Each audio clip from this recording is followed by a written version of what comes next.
Intahe Ngirakamaro TV.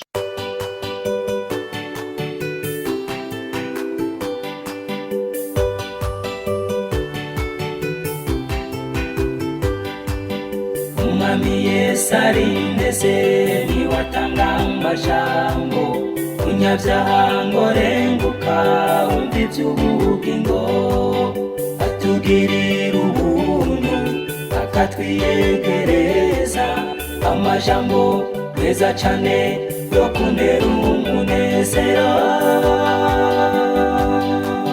niyo meza ndayakunda ntahatanezera.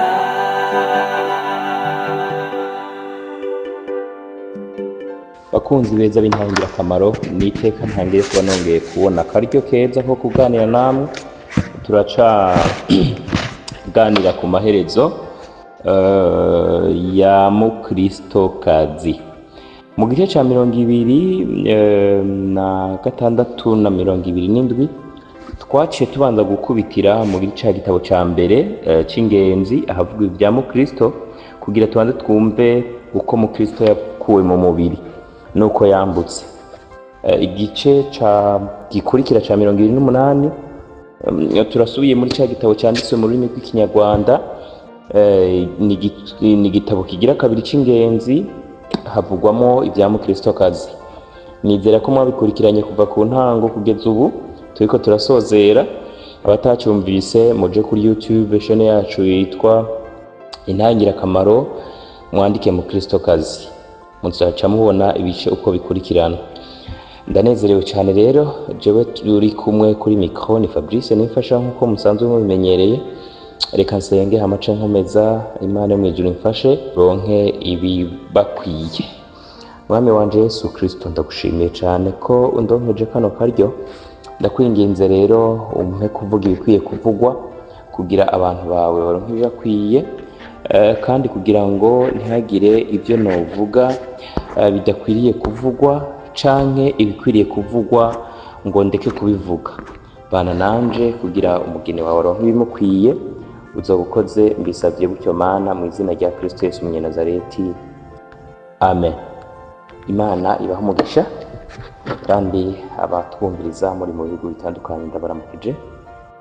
Bene data bari muri Mozambique baganuke, Imana ibaha umugisha. Ingenzi zica mu gihugu citwa Byishimo, kandi muri ico gihugu nyene Mukristokazi n'abagenzi biwe bambuka uruzi bagera mu ijuru. Musanzwe mumenyere ko musoma mu Kinyarwanda, ariko kuko Kinyarwanda atari urwo rurimi rwanje rwa kavukire, hari nk'ibyo ashobora kudasoma neza, ariko ibyo mbonye hakiri kare nterana bishize mu Kirundi direct. Ariko nzi neza n'ubu no kwirirwa ndirusha. Murazi ko Abarundi n'Abanyarwanda tuvuga rumwe, turumvikana nta kibazo. Iyo umuntu avuze uwundi aramwumva, usibye utuntu duke nyine. Ngo twagiye noneho mbona ingenzi zigeze mu gihugu citwa Byishimo byanje. Muri cyo aho izuba riva ku mwanya canke muri ico izuba ryaka mw'ijoro ku murango. Ariko kuko bari bananiwe baruhukira akanya gato, dore ko cari kinatamirijwe imirima n'ivyamwa n'inzabibu. Umwami w'igihugu co mw'ijuru yari yarahashiriye ingenzi kugira ngo zize zirarya ko ziruhuke. Ntibaharuhukiye igihe kinini cyane, ariko kuko inzogera n'impanda zahumvikanishiriza amajwi meza cyane ku buryo nta wabashaga gusinzira. Ariko ibyo ari byo byose bumvise baruhutse cyane, nk'aho basinzira igihe kirekire kandi cyane. Abatembera mu mayira baravuga bati, hari ingenzi kandi zigeze ku mugwa. abandi barasubiza bati abandi nk'abo bambutse uruzi none kandi bamaze gutambuka za nzuzi zirabagirana zica ibibatsi. Abandi kandi bavuga cyane bati umutwe w'abaremwe babengerana canke baca ibibatsi umaze kwerekezwa mu mugwa. Izo ni nk'indirimbo baguma bumva zivugwa n'amajwi bagenda bumva bageza ahantu bakubita umuntu abari ku mpfiro iyo agiye kwambuka amahoro yumva indirimbo z'abaririmba. Ndibuka umuntu umwe nigeze kumva abwira abamugwaje, arababwira isaha ati mu minota iyi n'iyi nzoba ngiye ko ndabona abantu baraje kuntora, abamarayika bambaye impuzu zera. Ibyo bikatumenyesha ko hari abagenzi canke ingenzi ziri mu nzira, ubwo bakaba baje kubasanganira ngo babahoze imibabaro yabo. Noneho barahaguruka maze batembera hirya no hino. Abo ni ba mukristokazi n'abagenzi. Amaso yabo yabonaga gusa ibyo mu ijuru, kwa kutugure bari ku mpfiro nk'uko nabibabwiye. Muri ico gihugu nta kintu na kimwe cabereye kibi ubuzima bwabo, ari byo babonaga, ari byo bumvishaga amatwi, amazuru, no kuvuga kumotegwa, intoki canga ururimi, byose byari byiza ku bugingo no ku mubiri wabo. Amazi ya rwa ruzi yonyine niyo yashatse kubasharirira mu kanwa, ariko no mu muhogo akabaryohera. Urwo ruzi ni rwa rupfu. Aho hantu hari kandi igitabo canditsemo amazina y'ingenzi za kera n'amateka y'ubutwari bagize bwose. Hanavugwagamo cane uburebure bwa rwa ruzi n'ibyo gukama kwago. Mwaravyumvise mu gice ca 28 Plito ko uburebure bw'urupfu, umunaniro w'urupfu bivana no kwizera umuntu aba afise. Urumva ayo mateka yose yaravugwa ku rwinjiriro rw'aho bari bageze. Nego abana bo muri uwo mugwa bazaga mu busitani bw'umwami bagacamo indavyo canke amashurwe zo gutura ingenzi kugira babasanganire. Ubwoko bwose bw'indavyo zihumura neza bwarahabonekaga. Ibyumba by'abagenzi canke iby'ingenzi byabaga byashizwemo imibavu mu gihe cyose bahari. Baranayibasigaga umubiri wose uko babishaka mbere yuko bambuka uruzi. Mana nishimye. Amaherezo y'umugororotsi ntasa na munyakibi. Mu gihe bari bakiruhukiraho bategereje igihe gikwiriye, inkuru isakara mu mugwa ko hari intumwa yavuye mu rurembo rw'ijuru ifite ubutumwa bukomeye bwa mukristokazi mukamukristo. Baramurondera maze baramubona ahaba. Ya ntumwa imuha urwandiko rurimo ibi bikurikira. Haleluya.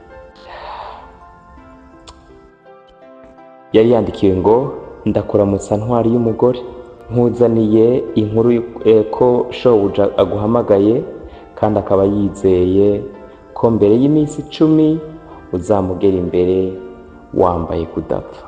Mana nishimye. Haleluya. Icyo mpazokumva ubu butumire, ariko kuko Imana ikigomba ko mba ndakora, ndacarindiriye ko ico mananje iyi message biryoshe cyane. Ya ntumwa imaze kumusomera urwo rwandiko imuha ikimenyetso c'uko yoherejwe rwose kumuhagurutsa vuba ngo agende. Ico kimenyetso cari umwami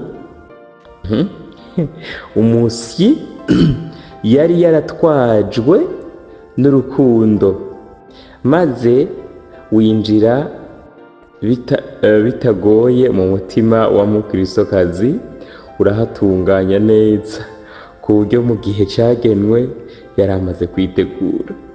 Nishimwe twari ukwezwa. Narumvise abantu batandukanye bahabwa message ngo reka ugiye gutaha. Naragaye umuntu yitwa Hezekiya yaciye abanza gutera yegeregere ngo kubera yakoze neza ngo ntiyotaha, kandi iriya myaka y'inyongera yaciye akora ibintu bibi.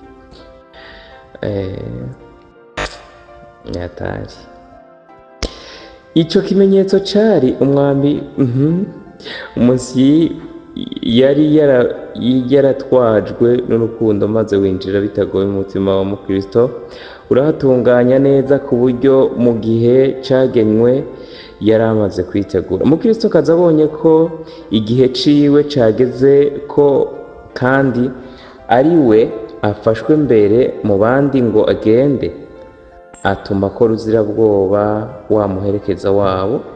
Navuze ko Ruzirabwoba agiranwa n'umukozi w'Imana. Hari aho ku ruhande rumwe agiranwa n'umumarayika ubwo agenda afasha umuntu wese, ariko ahandi akagiranwa n'umuvugabutumwa.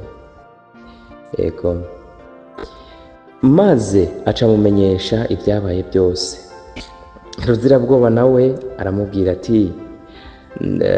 aramubwira ko anezerejwe cyane no kumenya ayo makuru, kandi ko nawe yajyaga gushimishwa nuko ubwiwe ubwo butumwa bwomugeraho. Amen. Nukuri na jewe ari nkumpamagaye akambwira ayo makuru, namubwira ntiyaba byashoboka twaguza akaba ari je mbanza kugenda.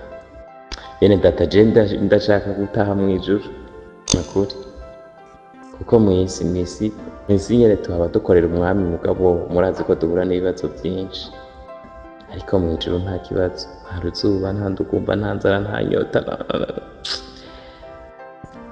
Sinobibifuriza mwebwe aka kanya mukumbure hari igihe mutohabura mubikunda. Nababwiye muri vya biganiro byitwa kumva no kumvira umuhamagaro umukobwa, nigeze kubaza nti nk'ubu Imana ikubwiye ko yifuza gutaha mu ijuru wo byakira gute? Yaciye anyishura ngo Imana ikwiye kubanza kurindira nkazogira mariage. Urumva nyene namwe sinogira muhavura mucamo kugira ngo ngomba kubahata. Reka je ndavyiyifuriza. Ruzirabwoba nawe murumva ko ari byo yifuje nyene. Mukristokazi aca asaba Ruzirabwoba inama zikwiriye kugira ngo byose bibe biteguye ngo agende. Nawe arazimuha, anongeraho ko abasigaye bose bagomba kumuherekeza kugera ku nkombe y'uruzi. Noneho ahamagara abana biwe maze abaha umugisha wa kibyeyi, ababwira ko abonana umunezero mwinshi, ca kimenyetso co mu gahanga kabo, ko kandi imyambaro yabo yari igikeye kandi yera. Nyuma agabanganya abakene uduke yari afise, kandi anasaba abahungu biwe n'abakazana biwe kuzoba biteguye ubwo intumwa izaza bakamujana. Umunsi wo gupfira ko bovyitegurira, ariko amaherezo y'abagororotsi kweri niyubahwa. Amaze kubwira umuherekeza canke Ruzirabwoba n'abana biwe atyo, ahamagara Munyentwari, niko kumubwira ati mugabo, wiyerekanye igihe cose n'ahantu hose kuri umwizerwa, uzokomeze kuba umwizerwa kugeza ku rupfu, kandi umwami wanje azokugororera igitsebo c'ubugingo. Ndifuza kandi kugusaba ngo ntuzokure ijisho ku bana banje, maze nuramuka ubonye bacika intege uzobibabwire kandi uzobakomeze, kuko abakazana banje batacitse intege, ugusohozwa kw'isezerano kuzababere igihembo. Aha mutajegajega impeta, maze ahamagara wa mukambwe mukiranutsi, niko kumuvugaho ati, dore umwisirayeli nyakuri adafise ubugunge. Mukiranutsi aramubwira ati, nkwifurije umunsi mwiza ubwo uzoba ugana ku musozi Siyoni, kandi nzishimira kukubona wambuka uruzi n'amaguru utarohamye.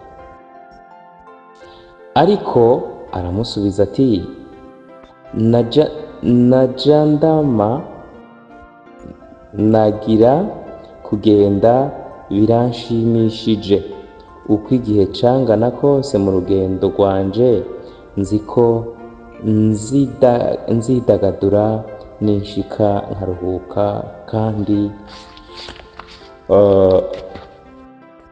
nkumuka. Intwari mugenda yanka aba aje kumureba. Umugore aramubwira ati, wewe urugendo rwarakuruhije cane kugeza hano, ariko ikiruhuko kizakurushirizaho kuba ciza. Ube maso kandi witegure, kuko isaha udatekereza ariyo intwari izaziraho. Naje bene data ndababwira, muhore mwiteguye, kuko umuntu wese wo muri twebwe igihe ciwe kizogera. Noneho umugabo nta mbaraga n'umukobwa wiwe uwakanzwe baramwegera, niko kubabwira ati, mugomba guhora mwibuka gushima uburyo mwavanywe mu nzara za ca kigatanya bwihebe canke nyamwihebuza, mugakizwa